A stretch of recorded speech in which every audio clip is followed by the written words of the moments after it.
Hi masters అందరికీ కూడా Brahma's meditation channel కి స్వాగతం సుస్వాగతం అండి. ఈ జూమ్ కి విచ్చేసిన ఆత్మబంధువులందరికీ కూడా నా యొక్క హృదయపూర్వక ఆత్మ ప్రణామాలు కృతజ్ఞతలు మాస్టర్స్. అలానే ముందుగా మనందరి జగద్గురు అయిన బ్రహ్మశ్రీ సుభాష్ పత్రి సారి కూడా పాదాభివందనాలు చేసుకుంటూ చక్కగా వారిని కూడా ఈ యొక్క జూమ్ సెషన్ లోకి ఇన్వైట్ చేసుకుందాం. ఎంతో చక్కగా మనం మధ్యాహ్నం స్వాధ్యాయం సిరీస్ లో భాగంగా ఒక్కొక్క గొప్ప గ్రంథాన్ని తీసుకొని ఆ బుక్ లో ఒక జ్ఞానాన్ని ఈ రోజు కూడా అందుకుంటూ ఉన్నాం. ఈ రోజు మనకి ఆ జ్ఞానాన్ని అందించడానికి అండదా మేడం గారు నెల్లూరు నుంచి మనకు జూమ్ సెషన్ కి విచ్చేసి ఉన్నారు మాస్టర్స్. ఈ రోజు డే 3 లోకి వచ్చాము. చక్కటి బుక్ డి రేవతి మేడం గారు రాసిన నువ్వు ఎనర్జీస్ అనే బుక్ ద్వారా చక్కటి జ్ఞానాన్ని ఈ రోజు అందుకుందాం. మేడం, ముందుగా మీకు బ్రహ్మాస్ మెడిటేషన్ ఛానల్ తరపున స్వాగతం సుస్వాగతం. Thank you so much. Over to you. Thank you madam. మనందరి గురువు గారు అయినటువంటి బ్రహ్మర్షి పత్రిజీ దంపతులకు నా ఆత్మ ప్రణామాలు. ఈ జూమ్ లో ఉండేటువంటి ప్రతి ఒక్కరికి పేరు పేరున కృతజ్ఞతలు, ఆత్మ ప్రణామాలు మాస్టర్స్. నిన్న మనం ఏకత్వం గురించి తెలుసుకున్నాం కదా. ఏకత్వంలో ఉన్నప్పుడు కాంతి శరీరంలో ఉంది కాబట్టి అప్పుడు మనకి ఏం అనిపించలేదు.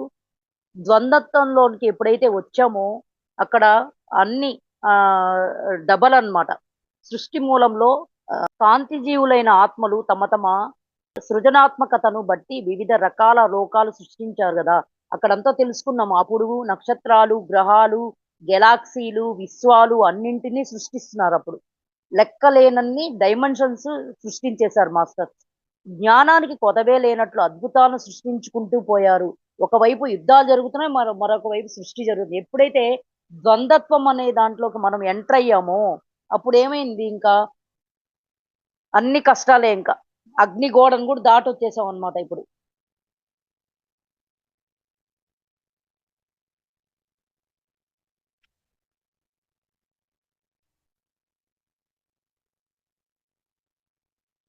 ఒక నిమిషం మాస్టర్. సృష్టి కొనసాగడానికి ఏదో ఒకటి చేయాలి. సంభవించిన ఈ ఎనర్జీ స్తంభనకు ఒక పరిష్కారం కనుక్కోవాలి. యుద్ధాల వల్ల ఇక ఏమీ సాధించలేమని తెలుసుకున్నారు. యుద్ధాలు స్టార్ట్ అయిపోయి ఓ పక్క సృష్టి జరుగుతూనే ఉందంట మాస్టర్స్. యుద్ధాలకు ముగింపు పలకాలి.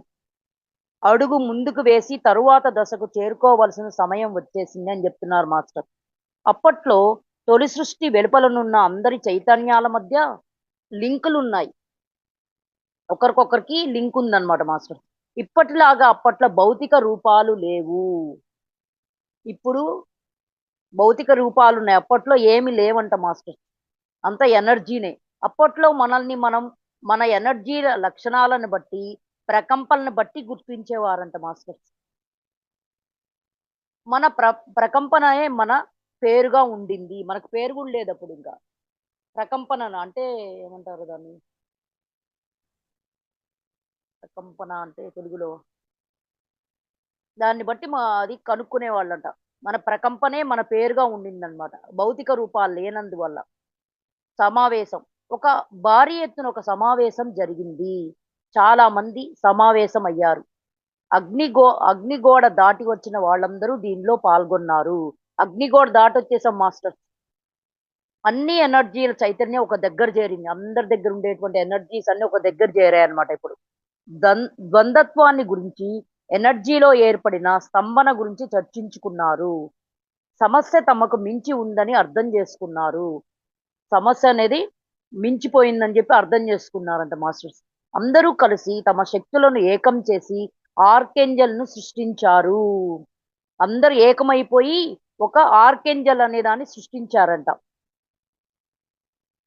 ఈ సమాచారం పశ్చిమాన ఇవ్వబడింది కనుక అక్కడి వాళ్ళు క్రైస్తవులు కనుక ఇక్కడ చెబుతున్న పేర్లు క్రైస్తవ ప్రపంచంలో తెలిసిన పేర్లు. ఆ సందర్భంలో పుట్టిన ఎనర్జీలను ఆర్కేంజల్స్ అంటారు. వీటిని సరిగ్గా అర్థం చేసుకోవాలంటే మన పురాణాల నుంచి ఉదాహరణలు తీసుకోవాలి. చూసారా మాస్టర్స్? వీళ్ళని అర్థం చేసుకోవాలంటే వీటినన్నిటినీ అంటే ఆర్కేంజల్స్ ని అర్థం చేసుకోవాలంటే మనం పురాణాల్లో ఉండేటువంటి వాటిని తీసుకోవాలంట.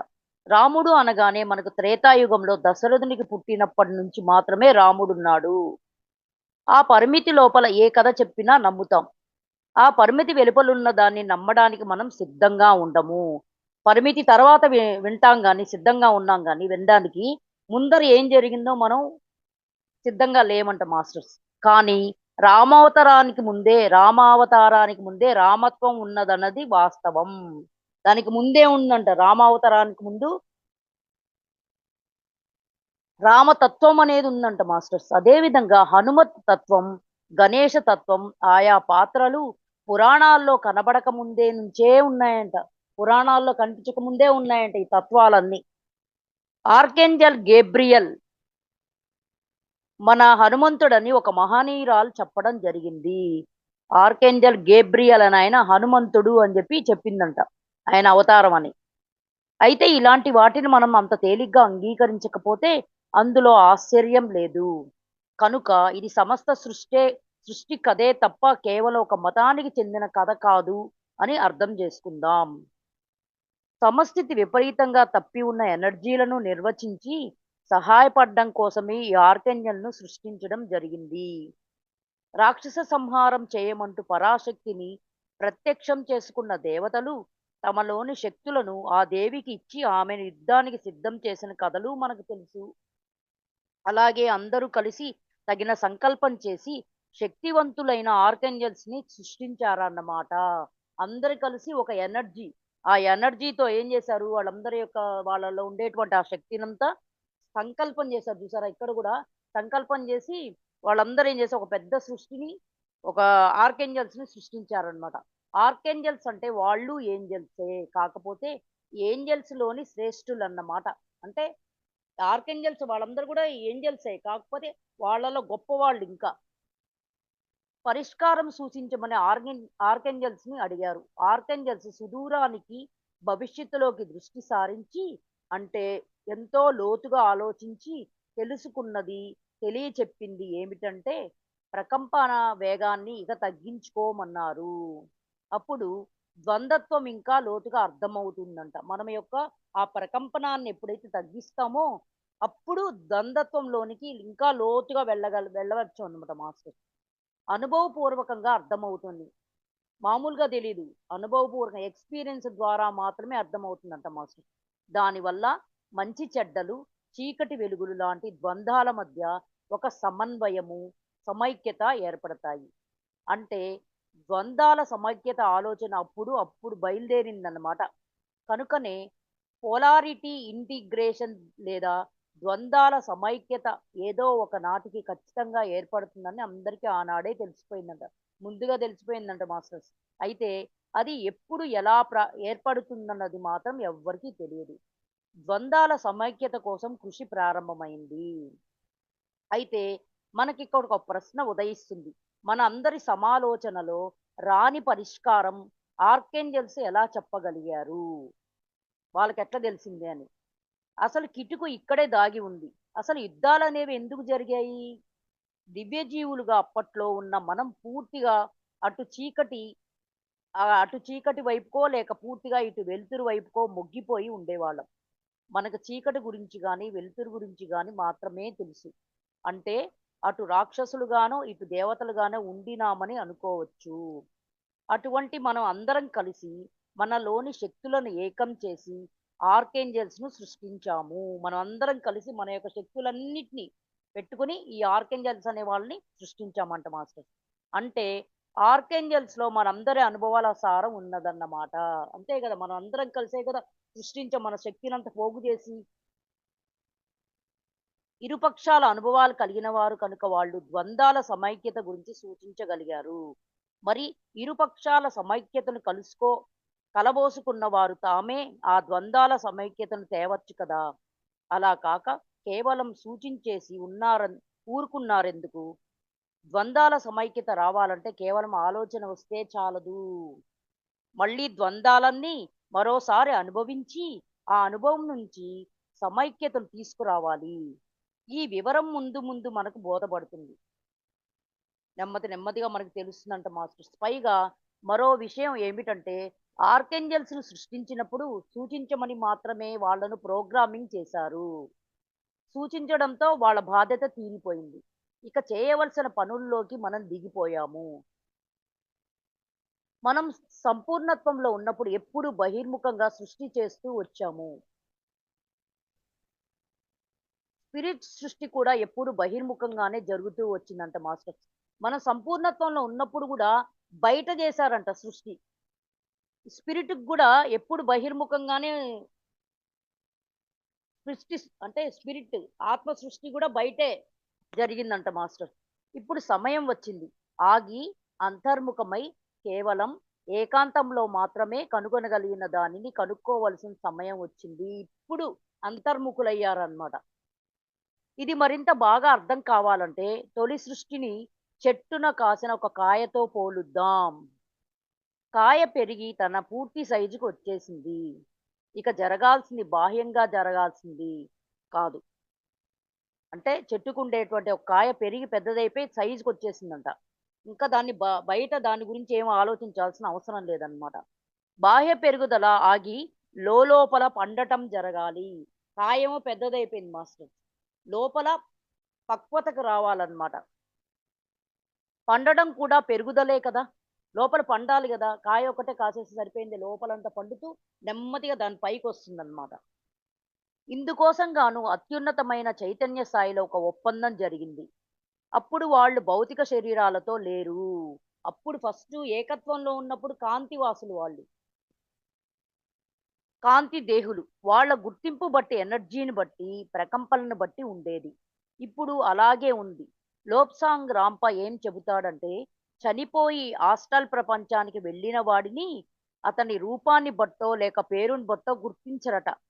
చనిపోయిన తర్వాత, అంటే ఈ లోప్సాంగ్ రాంప ఉన్నారు కదా, ఈయన ఏం చెప్తున్నాడంటే, చనిపోయి ఆస్ట్రల్ ప్రపంచానికి వెళ్ళినటువంటి వాడిని అతని రూపాన్ని బట్టి, పేరుని బట్టి గుర్తించరంట మాస్టర్స్. అతని ప్రకంపనను బట్టి గుర్తిస్తారట. అతనిలో ఉండేటువంటి ఆ ఎనర్జీని బట్టి గుర్తిస్తారంట మాస్టర్స్. సినిమాల్లో పోలీస్ కానిస్టేబుల్ని అతని నంబర్తో పిలవడం చూస్తూ ఉంటాం. ఎవరికి వారు వేరుగా ఉంటాయట. అలాగన్నమాట. వేలిముద్రలు ఎలాగైతే కలవవో అలాగే ప్రకంపనలు కూడా ఎవరికి వారికి వేరు వేరుగా ఉంటాయి. అంటే మాస్టర్స్ ఇప్పుడు మనము, అంటే మామూలుగా మన యొక్క ఈ తంబ్ వేస్తాం కదా, తంబ్ అనేది ప్రతి ఒక్కరికి వేరు వేరుగా ఉంటుంది. అట్లా అన్నమాట అంట మాస్టర్స్. అందుకే కదా కుక్కలు దొంగను పసిగట్టగలిగేది. అది వాసన చూసి కనిపెట్టేస్తాయి అన్నమాట దొంగల్ని. మనుషులకే ఈ పేర్లు వెంపర్లాట అంటాడు టొబయాస్. ఆండ్రోమెడన్లు కూడా తమను తమ ప్రకంపన ద్వారానే గుర్తించమంటారు. అందరూ ఆ ప్రకంపనను చూసే గుర్తించమంటారంట మాస్టర్స్. ఎవరు ఏ మూలనున్నా అవసరమైతే ఒకరినొకరు కాంటాక్ట్ చేయడానికి అన్ని విధాల అవకాశం ఉండేది. జరిగిన సమావేశ ఫలితంగా బాగా అనుభవజ్ఞులైన అతిరథ మహారథులైన ఆత్మలకు ఆహ్వానం వెళ్ళింది. గొప్ప గొప్ప ఆత్మలు ఉంటాయి కదా మాస్టర్స్, వాళ్ళందరూ చాలా గొప్ప ఆత్మలు, వాళ్ళందరికీ ఆహ్వానం వెళ్ళిందంట మాస్టర్స్. వివిధ విశ్వాల్లో పనిచేసి మరింత అనుభవం కోసం ఉవ్విళ్ళూరుతున్న ఆత్మలకు రమ్మని పిలుపు వచ్చింది. అంటే అన్ని విశ్వాలు మనం చెప్పుకున్నాం కదా, గెలాక్సీలు, నక్షత్రాలు, లోకాలు అని, అట్లాగా వాటిల్లో అంత పనిచేసేసి బాగా ఎక్స్పీరియన్స్ అయినటువంటి వాళ్లకు ఆత్మలందరినీ పిలవడం జరిగిందంట. ఆసక్తి ఉన్నవాళ్ళు ముందుకు వచ్చారు ద్వంద్వాల సమైక్యత ఆటను ఆడడానికి. ఇంకా ద్వంద్వత్వం స్టార్ట్ అయిందనమాట. మన విశ్వాన్ని ప్రత్యేకంగా ద్వంద్వత్వపు ఎనర్జీలతో సృష్టించారు. ఈ విశ్వ గతిశీలత డైనమిక్స్ లోను, ఈ విశ్వంలోను ఎనర్జీలు పనిచేసే తీరు తెన్నులలో సహజంగానే చీలిక ఉంది మళ్ళీ దీంట్లో. అగ్నిగోడ కివతల జరిగిన సృష్టి మొత్తం ద్వంద్వత్వాన్ని ఆధారంగా చేసుకునే జరిగింది, కానీ మన విశ్వంలో ద్వంద్వత్వపు పునాది మరింత లోతుగా ఉన్నది. ముందుకొచ్చిన వాళ్ళు ఈ విశ్వంలో లోకాలను సృష్టించారు. ముందుకొచ్చినటువంటి వాళ్ళందరూ లోకాలను సృష్టించడం మొదలు పెట్టేశారు. ఈ లోకాల్లో జీవిస్తూ ద్వంద్వాల సమైక్యత ఆటను ఆడసాగారు. ఆట ఒక విధంగా చెప్పాలంటే డ్రాగా ముగిసేది. ఎన్నో లోకాల్లో ఎన్నో సార్లు ఆటలు ఆడారు. ఫలితం కోరుకున్న విధంగా రాలేదు. కాకపోతే తరువాతి ఆటను పటిష్టంగా ఆడడానికి మరి కొంచెం అనుభవం పెరిగింది. అంతే కదా మాస్టర్స్. ఇప్పుడు మనం ధ్యానం చేస్తూ ఉంటాము. ఫస్ట్లో మనకు ధ్యానం గురించి మనకేమీ తెలియదు. చేయంగా మనలో ఎన్నో అనుభవాలు ఎదురయ్యాయి. అలాగన్నమాట. ఆట పటిష్టంగా, అంటే ఆట ఆడుతూ ఉంటే కదా ఇంకా దాని మధ్య ఏమంటారు, ఎక్స్పీరియన్స్ వచ్చేది. అట్లాగా దాన్ని ఆడి ఆడి మరికొంత అనుభవం పెరిగిందంట మాస్టర్. ద్వంద్వాల సమైక్యతను ఆట అని ఎందుకు అన్నామంటే అన్నీ ముందుగానే నిర్ణయించుకుని అందులోనికి దిగడం జరుగుతుంటుంది. అంటే మాటలు, పాటలు, స్క్రీన్ ప్లే, దర్శకత్వం అన్నీ ముందుగానే రెడీ చేసుకొని వస్తాము. మనం పైనుంచి వచ్చేటప్పుడే అన్నీ రెడీ చేసుకొని వచ్చాం మాస్టర్. అంతా ముందస్తు ప్లానింగ్ కాబట్టి అది నాటకము, ఆట అవుతుంది. పైగా ఆటలో పోటీ ఉంటుంది. హీరోలు, విలన్లు ఉంటారు. హీరోల పనులకు అడ్డం కొట్టే విలన్లు ఉంటారు. ఇవన్నీ అప్పుడు మన అనుభవాలు. అయితే ఆ హీరోల, విలన్ల కథల్ని అవసరం ఉన్నంత వరకు మాత్రమే చూద్దాం. మళ్ళీ ఆలోచన మొదలైంది. ఆట కొనసాగాలి. అయితే అనుకున్న ఫలితం ఈసారి రావాలి. అలా రావాలంటే ఇంకా పగడ్బందీగా ఆడాలి. ఇంకా జాగ్రత్తగా ఆడాలి అని చెప్తున్నారు మాస్టర్. అందుకోసం గాను ఒక కథ ప్రకారం 12 విశ్వాల వాళ్ళు, మహా అనుభవజ్ఞులు, జ్ఞానవంతులైన వాళ్ళు ఒక దగ్గర చేరారంట మాస్టర్. ఇంకా బాగా ఆడాలి ఆటని ఈ 12 విశ్వాల వాళ్ళు, వాళ్ళలో ఉండేటువంటి అనుభవజ్ఞులు అంటే అనుభవాన్ని బాగా గడించినటువంటి వాళ్ళు, జ్ఞానాన్ని ఎక్కువ జ్ఞానవంతులు వీళ్ళందరూ కలిసి ఒక దగ్గర చేరేసి సమాలోచన చేసి ఒక నిర్ణయానికి వచ్చారంట మాస్టర్స్. ఈ విశ్వంలోనే ఈ పాలపుంతలోనే ఒక మారుమూలన ఏకాంత ప్రదేశంలో ఒకే సూర్యుడుండే సౌర కుటుంబాన్ని సృష్టించారంట మాస్టర్స్. విశ్వంలో ఇద్దరు సూర్యుళ్ళున్న సౌర కుటుంబాలు మన ఊహకందని ఉండగా చాలా ఉన్నాయంట. మనకు ఊహకే అందం అన్నమాట. వాటిల్లో లెక్కకు మించిన జీవజాతులుండగా ఒకే ఒక సూర్యుడున్న సౌర కుటుంబంలో సూర్యుడికి తగినంత దూరంలో ఒక గ్రహాన్ని సృష్టించారంట మాస్టర్. ఒకే సూర్యుడున్న సౌర కుటుంబంలో సూర్యుడికి తగినంత దూరంలో ఒక గ్రహాన్ని సృష్టించారంట. అదే భూమి. అప్పట్లో మన కొత్త విశ్వంలో ఎంతెంత మందో ఏంజెల్స్ ఉండేవాళ్ళంట. ఈ భూమి మీదికి రావాలని వాళ్ళల్లో ఎందరికో కోరిక. అయితే అనుభవం తక్కువగా ఉన్నందువల్ల వాళ్ళు సాహసించలేకపోయారంట మాస్టర్. ఏంజెల్స్ కూడా ఉండేదన్నమాట ఈ భూమి మీదకి రావాలి అని. కానీ వాళ్ళకి అనుభవం తక్కువగా ఉండడం వల్ల వాళ్ళు రాలేకపోయారంట. ఒక ప్రత్యేకమైన పోలారిటీ ఇంటిగ్రేషన్ ఆట ఇక్కడ ఆడబోతున్నారని, ఆటలో ఒకరైనా చివరి వరకు పాల్గొన్న అనుభవం ఉన్నవాళ్ళు ఆసక్తి ఉంటే ముందుకు రావచ్చని పిలుపు వెళ్ళింది.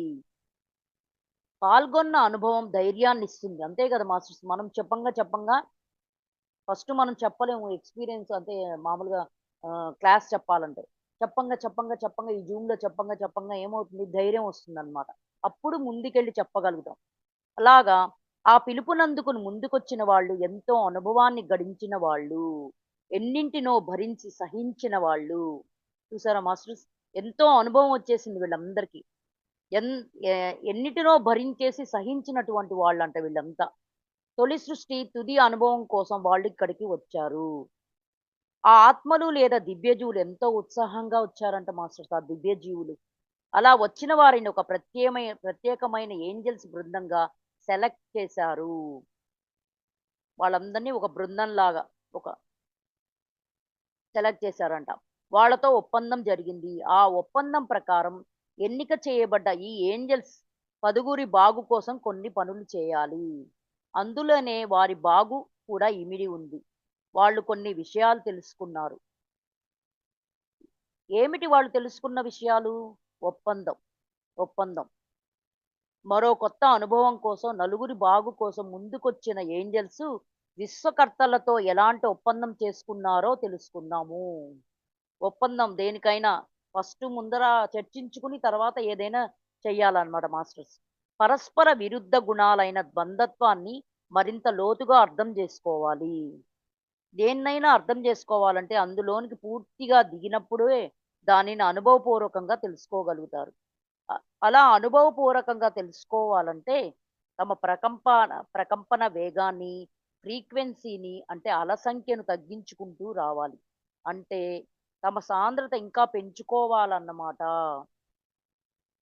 కొత్తగా రూపొందుతున్న మన విశ్వంలో మన ఏంజెల్స్‌గా ఉన్నప్పుడు ఆలోచించినంత వేగంగా సృష్టిస్తుండేవాళ్ళం. ఆలోచన రూపొందిన క్షణంలోనే అనుకున్న ఆకృతి ఏర్పడిపోయేదంట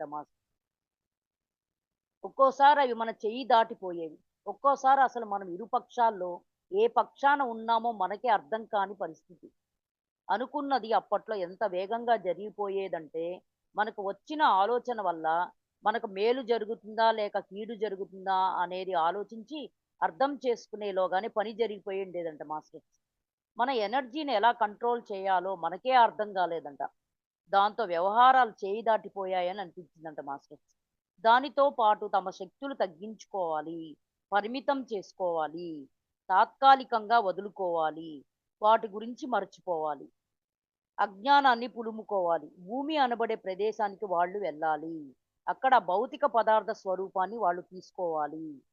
అయితే అది అనుభవంలో ఎలా ఉంటుందో మాత్రం ఎవ్వరికీ తెలీదు.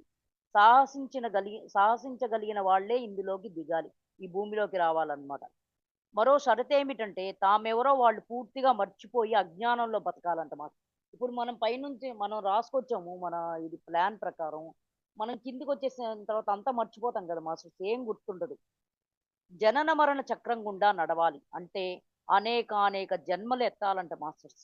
గతంలోని ఏ ప్రయాణం వల్ల, ఏ అనుభవ సారం వల్ల తాము ఈ స్థితికి వచ్చారో దాన్ని మరచిపోవాలి. ఎందుకొచ్చాము? ఈ స్థితికి ఎందుకొచ్చాము? అనేటువంటి దాన్ని కూడా మర్చిపోతాం అన్నమాట. విశ్వంలో తాము చేసిన యుద్ధాల గురించి మర్చిపోవాలి. అగ్నిగోడ గుండా రావడాన్ని మర్చిపోవాలి. ఏ రాజ్యం నుంచి వచ్చారో ఆ విషయం మర్చిపోవాలి. ఇలా అన్నీ మర్చిపోయినప్పుడు స్వచ్ఛమైన మనసుతో ద్వంద్వత్వాన్ని అధ్యయనం చేయగలుగుతాము. అన్నిటిని మర్చిపోతేనే మాత్రమే దీన్ని అధ్యయనం చేయగలమన్నంట మాస్టర్. ద్వంద్వత్వాన్ని. అందువల్లే ఆవలి వైపున వచ్చిన అనుభవాలే ఇక్కడ తిరిగి వస్తాయి. అక్కడ ఉండిన స్వార్థము, మోసము, సమతుల్యతా లోపము ఇవన్నీ కూడా భూమి మీద కూడా అనుభవమయ్యాయి మాకు. భూమి మీద ఇవన్నీ ఉన్నాయంట మాస్టర్. పైన ఏముంది? ఏం లేదు మాస్టర్. యాస్ట్రల్ కదా అంతా. ఆ అనుభవం ద్వారా మనం తొలి సృష్టిని దాటి వచ్చినప్పటి నుంచి ఒక సైకిల్‌ని పూర్తి చేసుకుంటాము. ఆహ్, హ్మ్. అంత ఆహ్, ఆవృత్తి అని ఎందుకంటున్నామంటే అగ్నిగోడ దాటాక ఇంతవరకు మన ద్వంద్వత్వాన్ని అనుభవించాం కానీ అది మనకు సరిగా అర్థం కాలేదు. ప్రకంపన వేగం తగ్గితే అది ద్వంద్వత్వం పూర్తిగా అర్థమవుతుంది. ఆ వేగం గాని తగ్గితే ద్వంద్వత్వం పూర్తిగా అర్థమవుతుందంట మాస్టర్. అంత దిగువ ప్రకంపనలోనికి దిగడం వల్ల అగ్నిగోడ దాటక ముందు మనం ఎవరమో మనకు గుర్తుకొస్తుందంట. అప్పుడు గుర్తుకొస్తుందంట మాస్టర్. కనుక ఇది సరికొత్త ప్రారంభం కావాలి. అప్పుడే వాళ్లకు స్పిరిట్‌కు ద్వంద్వత్వం అనేది అర్థమవుతుంది. స్పిరిట్‌కి గాని ఆత్మకి గాని అది ఆత్మకి అప్పుడే వాళ్లకు స్పిరిట్‌కు ద్వంద్వత్వం అనేది అర్థమవుతుందంట మాస్టర్స్. రెండుగా ఉన్నప్పటి తత్వం అర్థమవుతుంది. కనుక పాత జ్ఞాపకాలను తాత్కాలికంగా చెరిపేసుకోవాలి. అయితే అది ఎంత కాలం పాటు అనేది మాత్రం తెలీదంట మాస్టర్స్. వచ్చిన పని పూర్తయ్యే వరకు అది మాత్రం తెలుసు. ద్వంద్వత్వం అనే ఆ పెద్ద చెరువులోకి ఎవరో ఒకరు దూకాలి. అయితే దిగాక వీళ్ళకి సహాయకులుగా కొందరుంటారంట మాస్టర్స్. అనుసంధానకర్తలు అంటారంట వాళ్ళని. అంటే లింకు లాంటి వాళ్ళు. ద్వంద్వత్వం పూర్తిగా అర్థమయ్యాక అప్పుడు ద్వంద్వత్వాలను సమైక్యపరుచుకుంటూ తిరిగి తమ పూర్వ దశకు వచ్చేయాలి వాళ్ళు. ఇది తెలుసుకున్న విషయం. ఇది ఒప్పంద సారాంశం. ఇది ఇంతవరకు ఎవరూ నడవని బాట. ఎలా ఉంటుందో తెలీదు. కనుక ఇది నిజంగానే చాలా గొప్ప సాహసం అవుతుంది. సాహసాలు కోరుకునే వారికి కళ్ళ ఎదుట సాహసానికి అవకాశం దొరికితే వెనకాడతారా? లేదు కదా! అందుకే చాలా ఉత్సాహంగా, సంతోషంగా ముందుకొచ్చారంట మాస్టర్. ఆ అనుభవం ద్వారా తాము రాజ్యం వదిలినప్పటి నుండి ఇప్పటి వరకు వాళ్ళకొక పూర్తి సర్కిల్ లేదా ఆవృత్తి తిరిగి తిరిగినట్లవుతుందన్నమాట. భూమి మీదికి రావడం వల్ల అగ్నిగోడ దాటక ముందు తామెవరో గుర్తుకొస్తుంది. గతం హీనమైపోతుంది. గతం హీలైపోతుంది. కర్మ క్షయం జరిగిపోతుంది. అగ్నిగోడ గుండా వచ్చేటప్పుడు పడిన బాధంతా అది మాన్పుతుంది. పురిటి నొప్పుల బాధంతా ఆ తల్లి బిడ్డ ముఖం చూడగానే కొంత ఉపశమించినట్లు శూన్యం నుంచి విశ్వాన్ని సృష్టించినప్పటి బాధనంతా మాన్పుతుంది. భూమి మీద జన్మలు తీసుకోవడం ఆ బాధనంతా మాన్పేస్తుందంట మాస్టర్స్. ఎప్పుడైతే భూమి మీద మనం జన్మ తీసుకుంటే ఆ బాధంతా మర్చిపోతామంట. అందుకే సృష్టికర్తలుగా లోకాలను, విశ్వాలను సృష్టించిన వాళ్ళు అన్నింటికి సిద్ధపడి ముందుకొచ్చారు. ఇంత గొప్ప అవకాశం వస్తే వినియోగించుకోవాలని చాలా మంది ఉవ్విళ్ళూరారు గాని, పిలుపునందుకుని స్వచ్ఛంగా సాహసించి ముందుకు వచ్చిన వాళ్ళు మాత్రమే కొందరు. ఆ కొందరే ఆ కొందరు మనమే అన్నమాట మాస్టర్. భూమి మీదికి రావడానికి మనం చేసుకున్న ఒప్పందం వల్ల గతం హీలవుతుందని, అగ్నిగోడ గుండా వచ్చిన బాధ హీలవుతుందని, శూన్యం నుంచి విశ్వాన్ని సృష్టించిన బాధ హీలవుతుందని, నశించిపోతుందని తెలిసి ముందుకు వచ్చాము. ఇవన్నీ హీలవుతాయని మనం అవన్నీ తెలిసి ముందుకొచ్చామంట మాస్టర్. విశ్వంలో ఏ ఎనర్జీ స్తంభన ఏర్పడిందో అది తొలగిపోతుంది. మనం భూమి మీద చేయబోయే పని వల్ల. ఎనర్జీ సమ్మించింది గదా! ఎనర్జీ సమ్మించి ఏర్పడింది అది తొలగిపోతుందంట మాస్టర్స్. మనం ఈ భూమి మీద చేసే పనుల వల్ల. ఒప్పందంలోనికి వచ్చిన జీవులు పదార్థంలోనికి తమ ఆత్మను ప్రవేశపెట్టడానికి అంగీకరించారు. తాము భూమి మీదికి రాకముందు జరిగిన కథంతా వాళ్ళు మర్చిపోవడానికి గూడా అంగీకరించారంట మాస్టర్. అందుకే ఆ పోరాటాలన్నీ మనం మర్చిపోయాము. అగ్నిగోడ ఘట్టాన్ని మర్చిపోయాము. అగ్నిగోడని దాన్ని గూడా దాటేచేసాం గదా మాస్టర్. మన మూలమైన ఏకత్వపు రాజ్యాన్ని గురించి మర్చిపోయాం. అన్నీ మర్చిపోయాం. ఇది సరికొత్త ఇది సరికొత్త ప్రారంభం అవుతుంది. దానివల్ల మనము స్పిరిట్ ద్వంద్వత్వ తత్వాన్ని గురించి, 2 తత్వాన్ని గురించి నిజంగా అర్థం చేసుకోవడానికి అవకాశం ఏర్పడుతుందంట మాస్టర్. భూమి. నెక్స్ట్. మనం నివసించడానికి, జన్మలు తీసుకోవడానికి ఈ భూమిని మనకు అప్పగించారంట మాస్టర్. అయితే మనకు అప్పగించే నాటికి భూగ్రహం ఇంకా పూర్తిగా ఏర్పడలేదు. జలస్థితిలో నీటిమయంగా ఉందంట మాస్టర్స్. అంటే ద్రవరూపంగా ఉన్నదన్నమాట. మధుకైటబుల కథలో ఇటువంటి భూమి గురించి చదువుతాము. కాంపౌండ్ వాల్ కట్టేసి ఖాళీ స్థలాన్ని అప్పగించి మీకెలా కావాలంటే అలా మీ అవసరానుగుణంగా ఇల్లు కట్టుకోండి అని వదిలేసినట్లు మనకెలా అవసరమైతే అలాంటి లక్షణాలతో భూమిని సృష్టించుకోమని మనకిచ్చేశారంట మాస్టర్స్. అప్పుడు భూమి నిర్మాణ స్థితిలో నిర్జీవంగా ఉన్నది. అదే మనకు పని చేయడానికి ఇవ్వబడిన ఆఫీస్ అంట మాస్టర్స్ మనకి. మనం నేర్చుకోవడానికి ఇవ్వబడిన స్కూలు. ఇదే మన వర్క్ షాప్. ఏమీ లేదు భూమి మీద అంతా మనం ఏర్పాటు చేసుకుందే మాస్టర్స్. అప్పట్లో భూమి నిర్జీవమైనది. ఇక్కడ ప్రాణం అనేదే ఎక్కడా లేదు. అటువంటి దానిని నివాసయోగ్యమైన గ్రహంగా మనమిక మలుచుకోవాలన్నమాట. మనమే ఏర్పాటు చేసుకోవాలి. ఇటువంటి పరిస్థితి ఏ గ్రహం మీద ఎవరికీ రాలేదంట. మనమే వచ్చాం మాస్టర్. చాలా మంది వచ్చారు గానీ వాళ్ళందరిలో కొంతమంది మాత్రమే మిగిలిపోయి వాళ్ళలో మనం ఉన్నామంట మాస్టర్. ఇటువంటి పరిస్థితి ఏ గ్రహం మీద ఎవ్వరికీ రాలేదంట. నిర్మాణం పూర్తయిన గ్రహం మీదకి అందరూ వచ్చి చేరుతూ వచ్చారు. మనకు మాత్రమే ఇలాంటి అవకాశం ఇచ్చారంట మాస్టర్. దీన్ని బట్టే అర్థమవుతుంది భూమి మీద జరగబోయే కార్యక్రమం ఎంత గొప్పదో, ఎంత విలువైందో. నిజం చెప్పాలంటే అప్పట్లో మనకు నివాసం అంటూ ఏదీ లేదు. ఒక చోట నివసించడం అన్న ఆలోచన ఎవరికీ లేదు. విశ్వాలలో ఎక్కడ జ్ఞానం ఉంటే అక్కడికి వెళ్ళిపోతుండే వాళ్ళమంట మాస్టర్. మొత్తం విశ్వం మన ఇల్లు. ఇంట్లో ఏ గదిలో ఉంటున్నామని అడిగితే ఒక గదేమిటి? అన్నీ గదులు నావే. అవసరాన్ని బట్టి ఆయా గదుల్లోనికి వెళ్తుంటాననే గదా సమాధానం చెబుతాం. అలాగే ఆ కాంతి జీవులైన ఆత్మలకు విశ్వమంతా తమ ఇల్లేనన్నమాట. అయితే ఇప్పుడు కేవలం ఒక చిన్న గ్రహాన్ని నివాసంగా మలుచుకోవాలి. మనం నివసించబోయే గ్రహం ఎలా ఉండాలో మనకు సరిగ్గా తెలీదు. ఇక తెలుసుకోవాలి. తెలుసుకుంటూ మలుచుకోవాలంట మాస్టర్. పదార్థాన్ని, భౌతికతను తీసుకోవడానికి కొంత కారణం ఏమిటంటే, సృష్టి గతంలో జరిగినంత స్పీడుగా జరగకుండా ఉంటుంది. చర్య, ప్రతిచర్య కూడా నెమ్మదిస్తాయి. ప్రకంపన వేగం తగ్గితే మరి అన్నింట వేగం తగ్గుతుంది కదా! అనుభవంలో జీవించడానికి అవకాశాలు ఏర్పడతాయి. కారులో వెళ్ళడానికి, నడిచి వెళ్ళడానికి ఎంతో తేడా ఉంటుంది కదా! కారులో వెళ్ళేటప్పుడు ఎన్నో వివరాలు మన దృష్టిని దాటిపోతాయి. కానీ నడిచి వెళ్ళేటప్పుడు వాటినన్నిటిని గమనించగలుగుతాము. కార్‌లో వెళ్ళేటప్పుడు స్పీడ్‌గా వెళ్ళిపోతుంది కాబట్టి కారు మనం దేన్ని గమనించలేం మాస్టర్. కానీ నడిచి వెళ్ళేటప్పుడు మాత్రం ప్రతిదాన్ని మనం గమనిస్తూ వెళ్తామనమాట.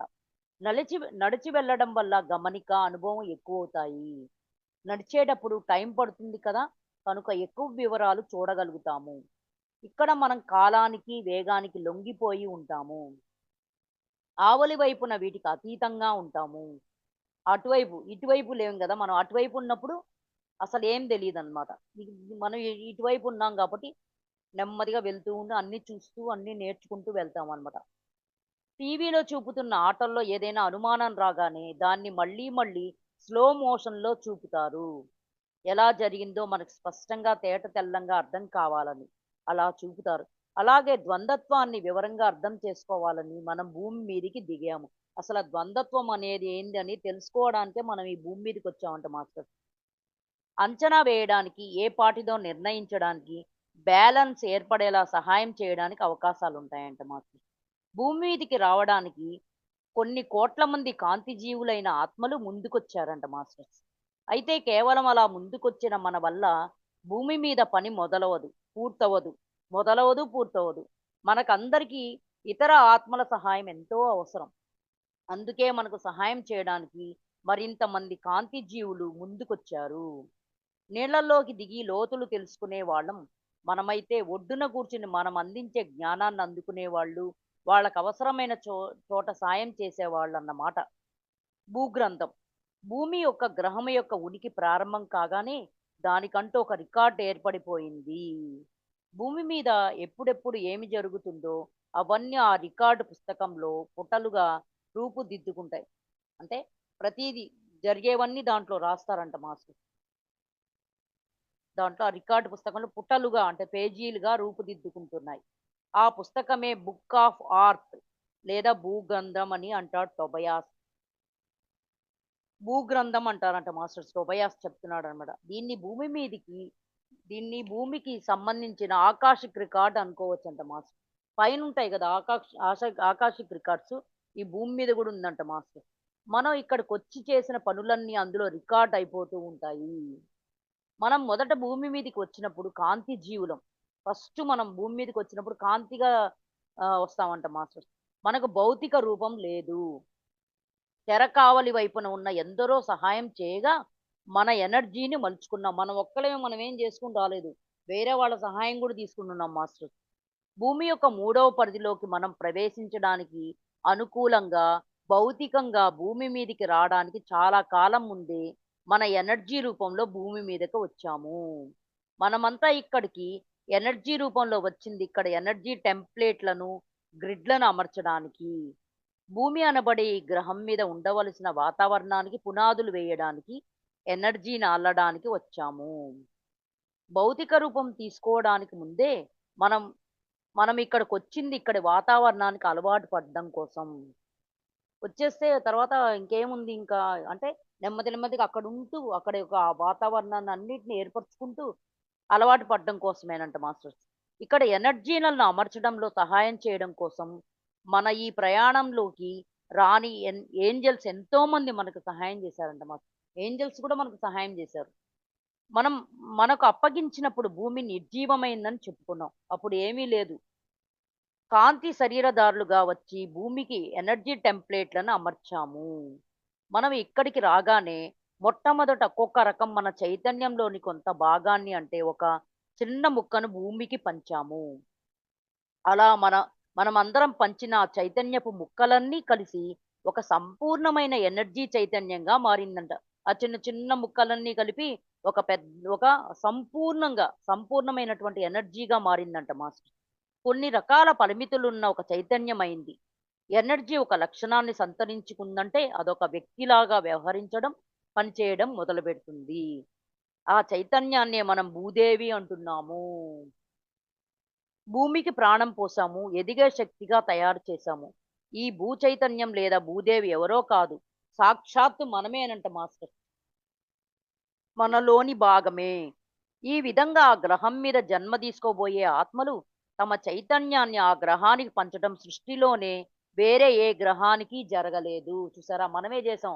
ఏ పనైనా మనమే చేసింది మాస్టర్. ఇది భూమి యొక్క ఒకానొక ప్రత్యేకత. అలా ప్రాణప్రతిష్ఠ చేయడం వల్ల ఏం జరిగింది? భూమిలో ఎదిగే లక్షణం ఏర్పడింది. భూమి ఆకర్షణ శక్తి ఏర్పడింది. దానివల్ల భూమి కాస్మిక్ డస్ట్‌ను అంటే అంతరిక్ష ధూళిని ఆకర్షిస్తోంది. అలా ధూళి అంటే దుమ్ము మాస్టర్స్. భూమి మీద పడి భూమి సైజులో ఎదుగుదల వస్తోంది. ఎప్పుడైతే పడిందో భూమి సైజులో ఎదుగుల అంటే ఎదుగుతోందనమాట. అంతేకాదు భూచైతన్యం కూడా కాలానుగుణంగా మారుతూ ఎదుగుతూ ఉంటుంది. భూమి మీద జీవులు ఎంత ఎదుగుతారో భూచైతన్యం దానికి అనుగుణంగా ఎదుగుతుందంట మాస్టర్. తాము జీవించడం కోసం తమ చైతన్యాన్ని గ్రహానికి పంచి ఆ గ్రహం మీద జీవించటం సృష్టి చరిత్రలోనే మరో చోట ఎరుగము. ఈ భూమి మీదే జరిగిందంట మాస్టర్స్. ఇట్లాగా గ్రహాన్ని సృష్టించి ప్రాణం పోసి ఇష్టమున్న వాళ్ళు ఇష్టమున్నప్పుడు వచ్చి జీవించడానికి వదిలేసే వాళ్ళు ఇతర గ్రహాలను. కానీ భూమి విషయంలో అలా జరగలేదు. మనమే దానికి ప్రాణం పోసుకున్నాం. భూమి మీద మనమే ప్రాణం పోసుకున్నాం అంట మాస్టర్స్. మనమే దాని మీద జీవిస్తున్నాము. ప్రాణం పోసుకుని మనమే అంతా అంతా మనమే చేసుకున్నాం అన్నమాట. దీని పర్యవసానం ఏమిటో ముందు ముందు చూద్దాము. భూమి మీద ఏర్పాట్లు. మనం భూమి మీదకి రావడానికి ముందు ఇక్కడెన్నో ఏర్పాట్లు జరగవలసి ఉండింది. ఎనర్జీ రూపంగా ఉన్న మనం జీవ పదార్థంలోనికి వచ్చాము. ఫస్ట్ ఎనర్జీ రూపంలో ఉన్నాము, తర్వాత పదార్థంలోకి వచ్చామంట మాస్టర్. భౌతిక రూపాన్ని తీసుకున్నాము. ఈ ఏర్పాట్లన్నీ జరగడానికి యుగాలే పట్టిందంట మాస్టర్స్. చుట్టూ ఉన్న విశ్వం ఒక రూపాన్ని, నిర్మాణ శిల్పాన్ని పొందటం మొదలుపెట్టినప్పుడు మనం కాంతి దేహంతో భూమి మీదకి వచ్చి ఇక్కడ ద్వంద్వత్వపు లక్షణాలకు అలవాటు పడడం మొదలుపెట్టాము. నెమ్మదిగా అలవాటు చేసుకున్న ద్వంద్వత్వం. ఇంతకుముందు ఏకత్వంలో ఉండేవాళ్ళం, అప్పుడు కాంతి శరీరదారులుగా ఉండేవాళ్ళం. ఇప్పుడు ఈ ద్వంద్వత్వంలోనికి వచ్చిన తర్వాత దాని గురించి నెమ్మదిగా తెలుసుకోవడం, అలవాటు పడడం కూడా జరిగింది మాస్టర్. మొదట్లో భూమికి వచ్చిపోతూ ఉండడం మనకు అవసరమైంది. వచ్చేవాళ్ళం పోయేవాళ్ళం అంటాం. ఈ రావడాలు ఎంతో సుదీర్ఘంగా జరిగాయి. చాలా కాలం పట్టిందంట మాస్టర్స్. వచ్చినప్పుడు ఎక్కువ కాలం ఇక్కడ ఉండి తిరిగి వెళ్ళిపోతుండే వాళ్ళం. వచ్చేవాళ్ళము, కొంతకాలం ఉండేవాళ్ళం, మళ్ళీ వెళ్ళిపోయేవాళ్ళం. భూ ప్రకంపనలు నెమ్మది ప్రకంపనలు. కాంతి శరీరులుగా మన ప్రకంపనలకు వేగం ఎక్కువ. భూమి మీద ప్రకంపనలు చాలా నెమ్మదిగా ఉంటాయంట మాస్టర్. మనము కాంతి శరీరంగా ఉన్నాం కాబట్టి మన ప్రకంపనలకు వేగం ఎక్కువ. ఈ నెమ్మదితనం మనకు కొత్త. భూమి మీదేమో నెమ్మదిగా ఉంది. భూమి మీదికి రాకముందు మన ప్రకంపన వేగం తగ్గింది, కానీ మరీ ఇంత తగ్గలేదు. కాంతి శరీరులమైన మనం దీనికి అలవాటు పడవలసి ఉన్నది. మన ప్రకంపనల వేగం తగ్గించుకుంటే గాని భౌతిక శరీరాన్ని పొందలేము. ఆ వేగాన్ని తగ్గించుకోవాలి. తగ్గించుకుంటేనే మనం ఈ తగ్గించుకుంటే గాని భౌతిక శరీరాన్ని మనం పొందలేమంట మాస్టర్. ఈ గ్రహం మీద ఎనర్జీని నాటిన వాళ్ళం మనమే. మన ఎనర్జీని ఇక్కడ విత్తడానికి వచ్చాము. అది మర్చిపోరాదు. నిర్జీవమైన భూమిని భూమాతగా మలిచిన వాళ్ళం మనమే. భూగ్రహం యొక్క నిర్మాణాలు అంటే స్ట్రక్చర్స్, నమూనాలు, వాస్తు, శిల్పం, బీజాలు అన్నీ మనమే సృష్టించాము. భూగ్రహం నిర్మాణ శిల్పాన్ని మనం సృష్టించేటప్పుడు భూమి తన 3వ పరిధి స్థాయిలో చివరి దశకు వచ్చినప్పుడు మానవులు తమ ఎనర్జీని రిలీజ్ చేసుకోకపోతే ఆ ఆ పని భూమే చేసుకోగలిగే విధంగా ఏర్పాట్లు చేసామంట. అంటే మనం కానీ చేయలేకపోతే భూమే చేసుకునేటువంటి స్థాయికి ఏ వచ్చే విధంగా చేసామంట మాస్టర్స్ ఏర్పాట్లు అన్నవన్నీ. ఎనర్జీ టెంప్లేట్లను భూమికి ఏర్పరిచి అంతవరకు నిస్సారంగా ఉన్న భూమిని సజీవంగా ఎదిగే శక్తిగా తయారు చేశాము. మన చైతన్యాన్ని పంచాం కాబట్టి మన ఎదుగుదలే భూమి ఎదుగుదల అయింది. తలెత్తి ఆకాశంలో నక్షత్రాలను చూస్తే అక్కడ ఉండే ఏ గ్రహానికి భూదేవికి ఉన్న లక్షణాలు లేవు. మనం ఇక్కడికి ఏంజల్స్ గా విత్తడానికి వెళ్ళలేదు, కానీ ఇక్కడికి విత్తడానికి వచ్చాము. ఇక్కడికి రావడానికి ముందు విశ్వంలో దూరాలకు ప్రయాణించి ఉన్నాము. కాంతి శరీరాలతో గ్రహాలకు, నక్షత్రాలకు వెళ్ళొచ్చామంట మాస్టర్. అయితే భూమిని ఎంచుకుని వచ్చాం ఇక్కడికి. ఇప్పుడు అక్కడికంతా వెళ్ళి ప్రయాణం చేయడం అంతా అయిపోయింది మాస్టర్స్. ఇప్పుడు భూమిని ఎంచుకుని వచ్చామంట మాస్టర్స్. భూమిని మనకు అప్పగించినప్పుడు జలమయంగా, ద్రవరూపంగా ఉండింది కదా. అది వట్టి నీళ్లు కావు. వాటిల్లో నుంచి మట్టి ఏర్పడి నేల ఏర్పడగల శక్తి లక్షణము ఉన్నాయి. మనం వచ్చాక నెమ్మదిగా నేలను ఏర్పరిచాము. నేల ఏర్పడ్డాక మన జన్మలు ఇక్కడ మొదలు పెట్టాము. ఆ జలమయ స్థితిలో భూమి ఉండగా ఒకానొక క్రిస్టల్ గ్రహం నుంచి క్రిస్టల్స్, ఆ తర్వాత క్రిస్టల్ పీపుల్ వచ్చారట భూమి మీదికి. క్రిస్టల్ గ్రహం నుంచి క్రిస్టల్ పీపుల్ కూడా వచ్చారంట మాస్టర్స్ భూమి మీదికి. భౌతిక శరీరం తీసుకోవాలంటే అప్పటి మన ప్రకంపనలను బాగా నెమ్మదింప చేసుకోవాలి. జన్మలు నేల ఏర్పడగానే ఏర్పడనివి రాళ్ళు, ఖనిజాలు, చలనం లేకుండా ఒక చోట పడుండే రాళ్ళు. మనం మొట్టమొదట మన చైతన్యాన్ని రాళ్లలోనికి ప్రవేశపెట్టాము అనే మాట ఎందుకు వస్తుందో ఆలోచించారా? సంపూర్ణ శక్తివంతులైన మనము పూర్తిగా రాయిలోనికి దిగిపోయి జన్మ తీసుకోలేదు. బకెట్లో నీళ్లు వేడిగా ఉన్నాయో చల్లగా ఉన్నాయో తెలియనప్పుడు ఏం చేస్తాం? వేళ్ళు కొనలను ఆ నీటిలోనికి పెట్టి చటుక్కని తీసేస్తాం. ఆ నీళ్ల సంగతి అప్పుడు మనకు కొంచెం గ్రహింపుకు వస్తుంది మనకు. అంటే వేడిగా ఉన్నాయో లేదా అని ఊరికే చేతులు వేళ్ళు పెట్టి చూస్తామంట మాస్టర్. ఆ తర్వాత మళ్ళీ ధైర్యంగా ఇంకొంచెం లోపలికి వేళ్ళు పోనిస్తాము. అదేవిధంగా మన చైతన్యంలో ఒక ముక్కను రాళ్లలోనికి ప్రవేశపెట్టాం. రాయిని జీవమున్న పదార్థంగా మార్చామంట మాస్టర్.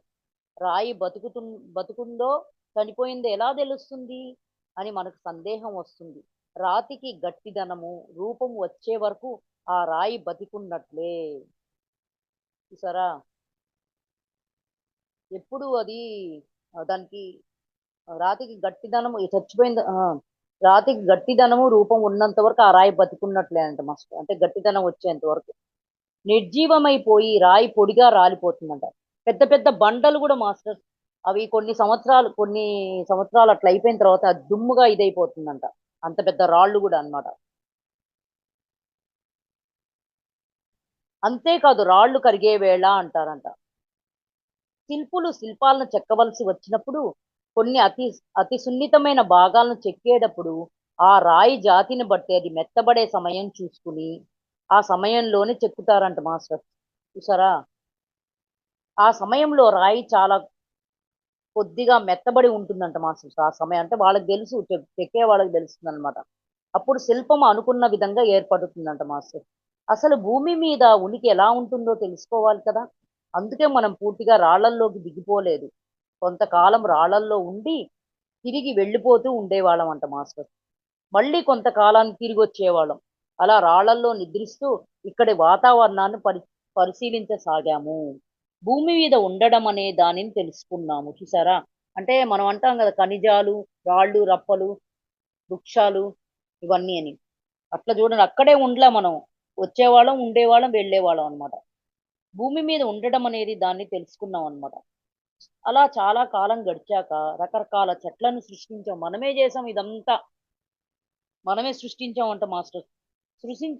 సృష్టించడం అంటే మనం అన్యంగా ఉండి వాటిని సృష్టించడం కాదు. ఆ జీవజాతిలోనికి మన చైతన్యాన్ని ప్రవేశపెట్టి అనుభవాన్ని పొందసాగాము. దానిలో మన యొక్క శక్తిని ప్రవేశపెట్టి దాన్ని మనం అనుభవాన్ని పొందసాగామన్నమాట. ఆ చెట్టు స్వతంత్రంగా ఒక జీవజాతిగా రూపొందడానికి అవసరమైన మార్పులను జన్యుపరంగా తెచ్చాము. అలా వివిధ రకాల చెట్లను సృష్టించాము. ఆ చెట్లకు శ్వాసించడం అనే లక్షణాన్ని ఏర్పరిచాము. రాళ్లలో నిద్రించడం నేర్చుకున్నట్లే చెట్లలో ఉండి శ్వాసించడం నేర్చుకున్నామంట మాస్టర్. చూసారా? మనం ఎంత గొప్పవాళ్ళము. అంటే ఊపిరి పోసిన వాళ్ళం మనమేనన్నమాట. ఉనికి, ఊపిరి అనే ఈ రెండు లక్షణాలను తర్వాత రాబోయే జీవరాశులన్నింటిలోనికి ప్రవేశపెట్టాము. తగినంత వృక్షజాతి పెంపొందాక ఇక సంచరించగల జీవజాతులను రూపొందించడం ప్రారంభించామంట మాస్టర్. అంటే మన ద్వారానే సృష్టి జరిగింది ఇదంతా భూమి మీద. నీళ్లు గాలి కలిపితే బ్యాక్టీరియాను సృష్టించవచ్చునని తెలుసు గనుక దాన్ని సృష్టించాము. జీవరాశి ఆవిర్భావానికి అది నాంది. భూమి మీద జీవం అనేది ఏర్పడసాగింది. అంతే కదా మాస్టర్స్. ఇప్పుడు జంతువులు వచ్చేసాయి ఇంకా భూమి మీదకి. బ్యాక్టీరియాను సృష్టించేశారు. మన ప్రకంపనను అతి చిన్న జీవ రూపాల్లోకి ప్రవేశపెట్టాము. ఈ భూమి మీద ఉన్న ప్రాణమున్న శరీరంలోకి పుట్టడం ఎలా ఉంటుందో అనుభవపూర్వకంగా తెలుసుకోవాలని తరువాత బహుకణ జీవుల్ని సృష్టించడం మొదలుపెట్టాము. ఏకకణ జీవులు ఉండే ఫస్ట్, తర్వాత బహుకణ జీవులు సృష్టించడం మొదలుపెట్టామంట మాస్టర్. యుగాలు గడిచే కొద్దీ భూమి మీద మరింత సంక్లిష్టమైన జీవరూపాలు ఏర్పడసాగాయి. వాటిల్లోకి మన ఎనర్జీని ప్రవేశపెట్టామంట మళ్ళా. మనం వాటిల్లో జన్మలు తీసుకునే కొద్దీ మరింత సంక్లిష్టమైన జీవరూపాలు ఏర్పడసాగాయి. అవి ఏర్పడే కొద్దీ మనం వాటిల్లో జన్మలు తీసుకోవడం మొదలు పెట్టామంట. అంటే దాంట్లో అంతా మనం ప్రయాణించినట్టే కదా మాస్టర్. జన్మ తీసుకోవడమే కదా. ఇదంతా జరగడానికి ఎంతో కాలం పట్టింది. అయితే అప్పుడు మనం ఏ డైమెన్షన్‌లో ఉండి పని చేస్తుండినామో అక్కడి కాలమానం ప్రకారం ఎక్కువ కాలం పట్టలేదు. ఇంతవరకు ప్రతి దానిలోను మనం జీవిస్తూ దాన్ని రూపొందించాము. ప్రతి దాంట్లో జీవించాం. దాన్ని రూపొందిస్తూ ఉన్నామంట మాస్టర్స్.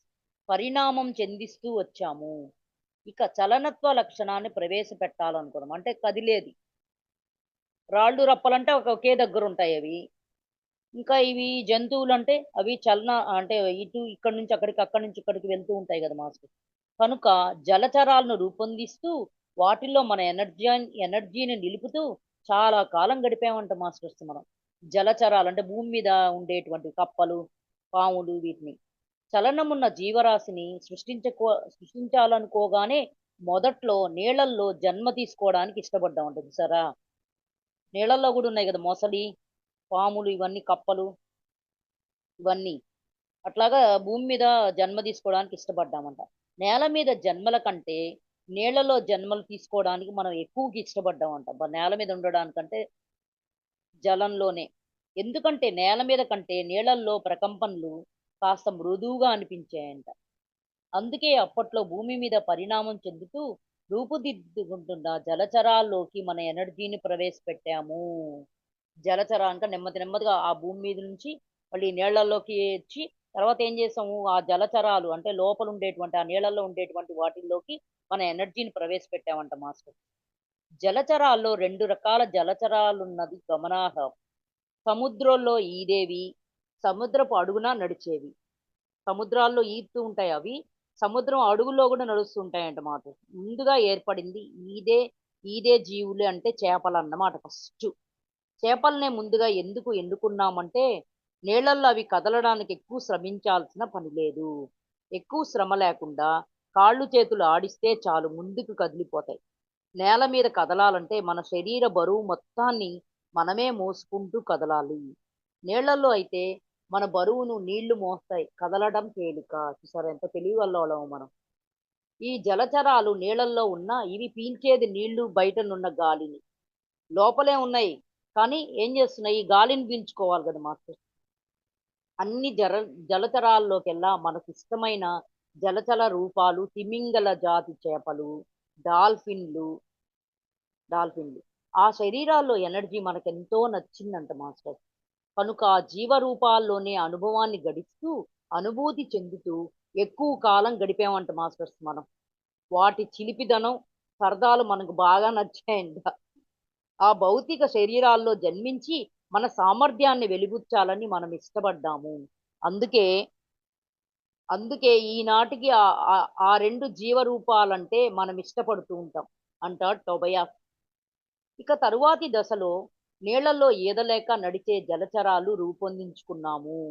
నీళ్లల్లోనే సముద్రపు అడుగున నడవటం మొదలుపెట్టాము. అలా నీళ్లల్లోనే నడక అలవాటయ్యాక అప్పుడు భూమి మీద బతికే జంతువుల గురించిన ఆలోచన మనలో కలిగిందంట మాస్టర్. ఎన్నో రకాల జలచరాల జీవరూపాల్లో మనం చరించాము. ఇక్కడ చెరువులు, మహాసముద్రాలు మనమే. ఇక్కడ మానవ శరీరాలు తీసుకోలేక మునుపు వాటిల్లో ఈదామంట. మనకు ఆహారాన్నిస్తున్న చెట్లు, పువ్వులు, మొక్కలు అన్నీ మనమే. అంటే అన్నిట్లో జన్మ తీసుకున్నాం మాస్టర్స్ మనం. తరువాతది జంతు దశ. తొలి జంతువులు ఉభయచరాలుగా నేల మీద, నీళ్లలోనూ కూడా ఉండగలిగిన జీవులుగా ఉండాయని శాస్త్రజ్ఞులు కూడా ఒప్పుకున్నారు. ఆ తరువాత కేవలం నేల మీద చరించే జీవులు సృష్టించబడ్డాయి. జంతు దశ దాటే వరకు మనమెవరమో మనకు బాగా గుర్తుందంట మాస్టర్. అజ్ఞానం అనేది లేదు. వివిధ జంతు జన్మలు తీసుకుంటూ, వాటిని జన్యు స్థాయిలో మలుస్తూ, వాటికొక పరిపూర్ణ రూపాన్ని, ఉనికిని ఇచ్చాక, మరో జంతు రూపంలోనికి వెళుతూ, అలా జంతు జాతులు తయారు చేశామంట. మనమే అంట అంతా తయారు చేస్తున్నాం. కానీ మనకేం గుర్తులేదనమాట. ఇంతవరకు మనం పరిణామం చెందిస్తూ, ఏర్పరుస్తూ వచ్చిన జీవజాతులన్నింటిలోనూ జన్యు నిర్మాణంలోనే జ్ఞానం అనేది నిక్షిప్తమై ఉన్నది. కనుకనే వాటికన్నిటికీ మరణం పట్ల సరియైన అవగాహన ఉన్నది. భూమి మీదున్న రాయికి సైతం గుర్తున్నదన్నమాట. తాను స్పిరిట్‌లో భాగానని. రాయికి గూడా తెలుసంట మాస్టర్స్. రాయికి గూడా గుర్తుందంట. దానిలో స్పిరిట్‌లో ఉండేటువంటి భాగాన్ని. ప్రతి చెట్టుకు, ప్రతి కణానికి, ప్రతి ప్రతి కాంతి అణువుకు గుర్తున్నది తాను స్పిరిట్ లో భాగాన్నని. చూసారా? తమ మూలం ఎక్కడున్నదో వాటన్నిటికి గుర్తుందంట మాస్టర్. అందుకే ఒక జంతువు చచ్చిపోతే మిగిలిన జంతువులు దుఃఖించవు. చూసారా? అవన్నీ ఒకే అంటే వాటికన్నిటికి ఒకటే ఉంటుందంట. చెట్లు చనిపోయినప్పుడు వాటికి తామెవరో చాలా బాగా గుర్తుంటుంది. కాబట్టి ఆ ఎరుక నిరంతరం ఉంటుంది కాబట్టి వాటికి దుఃఖమే లేదు. చూసారా మాస్టర్? అది ఎంత ఇప్పుడు చూడండి ఆ చెట్టు ఒక చెట్టు ఉందనుకోండి పెద్ద చెట్టు. ఆకులన్నీ రాలిపోయి ఏమీ లేకున్నా కూడా అది అలాగే ఉంటుంది. అదేం బాధపడదంట మాస్టర్. తర్వాత తర్వాత ఏమవుతుంది వర్షం పడిన తర్వాత చిగుర్లొస్తాయి గదా! అందుకని అది ఎప్పుడు దుఃఖించవంట. వాటికసలు దుఃఖమే లేదంట మాస్టర్స్. విశ్వంలో ఏ లోకాన్ని ఇంత శ్రమపడి ఏర్పరచుకున్న వైనం లేదు. దీన్ని బట్టి చూస్తే ఈ భూమిలోని, ఈ భూ వాతావరణంలోని అణువణువులోను మనం జీవించాము. ఇంకా జీవిస్తున్నాము. అయితే మనకది ఇప్పుడు గుర్తులేదు. ప్రతి దాంట్లో ఉన్నాం మాస్టర్స్ మనం. ఇక్కడ చెట్టు, పుట్ట, కొమ్మ, రెమ్మ అన్నీ మనమే. అందుకే భూమి లాంటిది సృష్టిలోనే మరొకటి లేదంటాడు టొబయాస్. భూమి మీద ఈ విధంగా బ్యాక్‌గ్రౌండ్, నేపథ్యం తయారు చేసుకున్నాక ఇక అసలు ఘట్టానికి వచ్చాము. అదే మానవ జన్మ. అత్యంత ప్రధానమైనది. భూమిని మనకు అప్పగించడానికి మూల కారణం అదే కదా! చూసారా మాస్టర్స్ అవన్నీ జన్మల్ని దాటుకుంటూ మానవ జన్మలోకొచ్చామన్నమాట. భూమి మీద అసలు కథ ఇప్పుడు ప్రారంభమవుతోంది. ఇంతవరకు జరిగింది కేవలం సెట్టింగ్ వేసుకోవడం మాత్రమే. భూమి మీద ఉండగల విధంగా ఆత్మ పరిణామం చెందుతూ ఒక్కోటి నేర్చుకుంటూ వచ్చింది. రాళ్లలో ఉంటూ నిద్రించడం నేర్చుకుందంట మాస్టర్. అబ్బా! ఎంత బావుందోబ్బా! చెట్లలో ఉంటూ శ్వాసించడం నేర్చుకుంది. ఏం మాస్టర్స్? భూమి మీద ఉండగలగడం నేర్చుకున్నామంట మనం. రాళ్ళల్లో ఉంటూ. చెట్లలో ఉంటూ శ్వాసించడం నేర్చుకున్నామంట మాస్టర్స్. జంతువుల్లో ఉంటూ చరించడం నేర్చుకున్నది. ఇక మనిషిగా వీటన్నిటితో పాటు బుద్ధితో జీవించడం నేర్చుకోవాలి. మార్గదర్శకులు ఇక్కడికి రాబోయే ముందు ఎన్నో ఏర్పాట్లు చేసుకున్నాం. భూమి మీద భూమి మీదకు వచ్చి భౌతిక పదార్థంలోనికి మన ఎనర్జీని ప్రవేశపెట్టినప్పుడు మనతో పని చేయడానికి మనకు ఒక బృందం అవసరమవుతారని మనకు తెలుసు. వీళ్ళనే మనం మార్గదర్శకులు అంటున్నాము. సాధారణంగా ఇద్దరు ఏంజల్స్ మన వెంట ఉంటారు ప్రయాణంలో. ఏం మాస్టర్స్? మన వెంట ఉంటారు కదా ఇద్దరు ఏంజల్స్ ఇటొకరు అటొకరు. వాళ్ళు మనలాగా భౌతిక శరీరాలు తీసుకోలేదు. కాంతి శరీరదారులుగానే ఉండిపోయారు.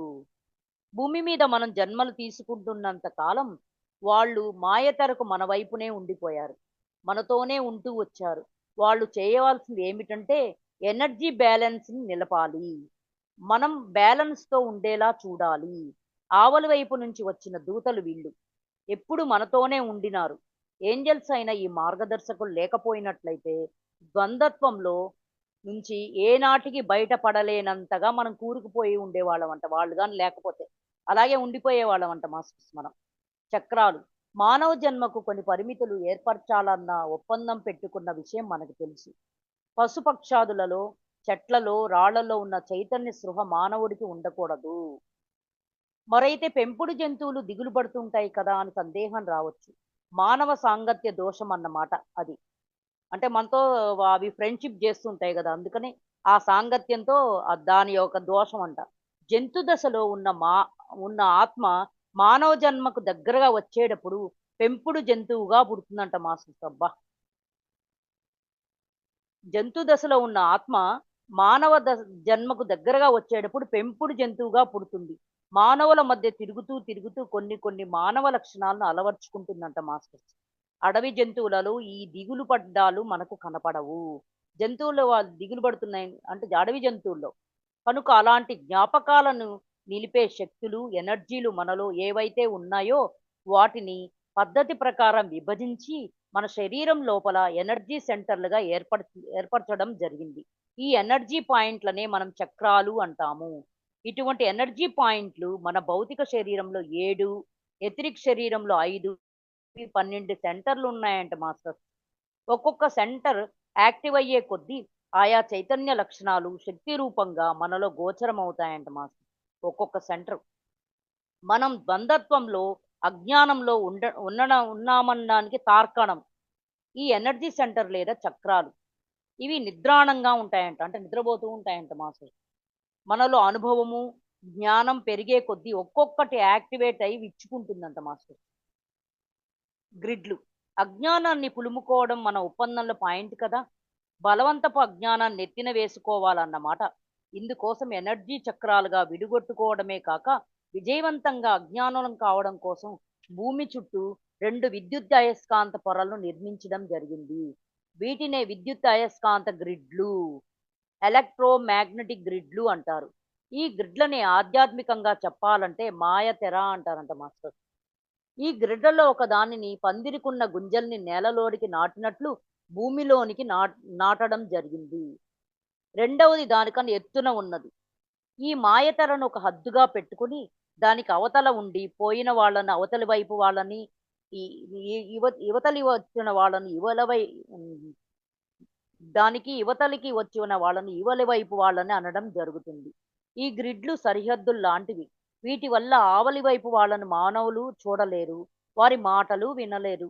మానవులు ఆవలి వైపు వాళ్ళని చూడగలగడం, వారి వారి మాటలు వినగలగడం ఆ గ్రిడ్లలో ఏ డైమెన్షన్ లేదా పరిధి తాలూకు ఎనర్జీ పొందడం జరుగుతుందో ఆ పరిధి మీద ఆధారపడి ఉంటుంది. ఆ గ్రిడ్లు ఈ గ్రిడ్లు ప్రతి డైమెన్షన్కి పునాది అవుతాయి. ఏ పరిధి గ్రిడ్లు ఏర్పరిచి ఉంటే మానవులు ఆ స్థాయిలో ఉంటారు. ఆ గ్రిడ్లలో టెంప్లేట్లు ఉంటాయి. ఆ గ్రిడ్ల ప్రభావం మన మెదడులో రసాయన చర్యల్ని కలిగిస్తుంది. కనుక మనం వాటిని అనుసరించి ఉంటామన్నమాట. దీనిని మన శాస్త్రవేత్తలు సైతం అంగీకరించారు. మన మత విశ్వాసాలు, ఆలోచన సరళి అన్నీ దాన్ని అనుసరించే ఉంటాయంట మాస్టర్స్. మతమౌఢ్యం కూడా దాని ప్రభావమే. అరుదుగా నూటికో కోటికో ఒకరు కష్టపడి సాధన చేసి ఆ గ్రిడ్ల ప్రభావం నుంచి వ్యక్తిగతంగా బయటపడి ఆధ్యాత్మికంగా ఎదుగుతారంట మాస్టర్స్. వాళ్ళనే మనం మాయను జయించిన మహనీయులం అంటాం. ఈ గ్రిడ్లలో మార్పు వస్తేనే మానవుల్లో ఎక్కువ మందిలో సామూహికంగా మార్పు వస్తుందంట మాస్టర్స్. అంతవరకు మానవాళి మూడవ పరిధి ప్రభావంలో ఉండాల్సిందే. మాస్టర్స్ కర్మ కూడా చదవనా? కర్మ మనుషులుగా మనం కర్మ చేసుకుంటున్నాం. మనం ఒక మనిషిని చంపితే మనకు పాపకర్మ చుట్టుకుంటుంది. ఒక జంతువు ఒక మనిషిని చంపితే దానికి ఎలాంటి కర్మ అంటదు. జంతువు కర్మ అంటది మాస్టర్స్, మనుషులకేనంట కర్మ అంటేది. ఈ తేడా ఎందువల్ల వస్తోందంటే జంతువు తనకు ఆకలి వేసినప్పుడు లేదా ప్రాణభయం ఏర్పడినప్పుడు మాత్రమే చంపుతుంది. ఆ అవసరం తీరిపోయాక ఇక దానికి ఆలోచనే ఉండదు. కనుకనే క్రూర జంతువుకు ఆకలి వేయనంత వరకు మిగిలిన జంతువులు నిశ్చింతగా పరిసరాల్లో తిరుగుతూ ఉంటాయి. దానికి ఆకలి వేసి నిలబడి చుట్టూ చూసినప్పుడే ఆ జంతువులు భయపడి పారిపోవడానికి సిద్ధపడతాయి. కానీ మనిషి అలా కాదు. తన అవసరం కోసం మాత్రమే కాక వినోదం కోసము, స్వార్థం కోసము, తన గొప్పదనాన్ని చాటుకోవడం కోసం చంపుతాడంట మాస్టర్. గర్వపడతాడు. కనుకనే అతనికి కర్మ ఏర్పడుతుంది. పురాణాల్లో ఉదాహరణగా మనం వృత్తాసురుని తీసుకోవచ్చు. దేవతలను చావగొట్టి బాధించమని ఒక మహర్షి హోమగుండంలో నుంచి మంత్రాలతో వృత్తాసురుడనే రాక్షసుని పుట్టిస్తాడు. మంత్రాలతోటి అలా పుట్టిన ఆ రాక్షసుడికి కర్మ అనేదే ఉండదు. అతడు నిశ్చింతగా వచ్చి దేవతలను చావగొట్టిపోతూ ఉంటాడంటే కర్మ లేదు కదా, అందుకని అందరిని చావగొట్టిపోతూ ఉండేవాడంట.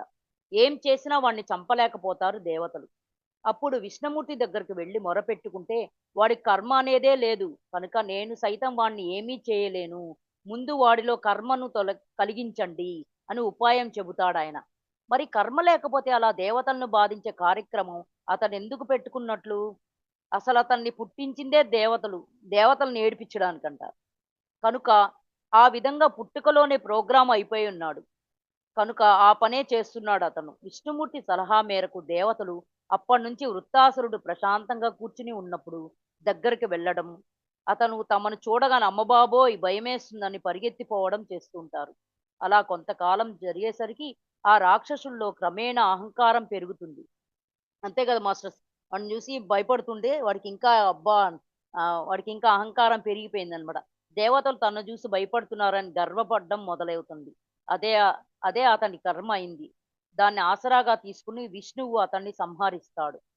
ఈ కథలో కర్మ ఎంత తేలిగ్గా ఏర్పడుతుందో అర్థమైపోతోంది. గతంలో మన మనసు మీద పడిన ముద్రలను బట్టి మనలో పుట్టిన ఎనర్జీనే కర్మ. గ్రిడ్ల ప్రభావం డిఎన్ఏలోని ఆధ్యాత్మికతకు సంబంధించిన భాగంలో పురాతన లక్షణాలను కర్మగా సృష్టించింది.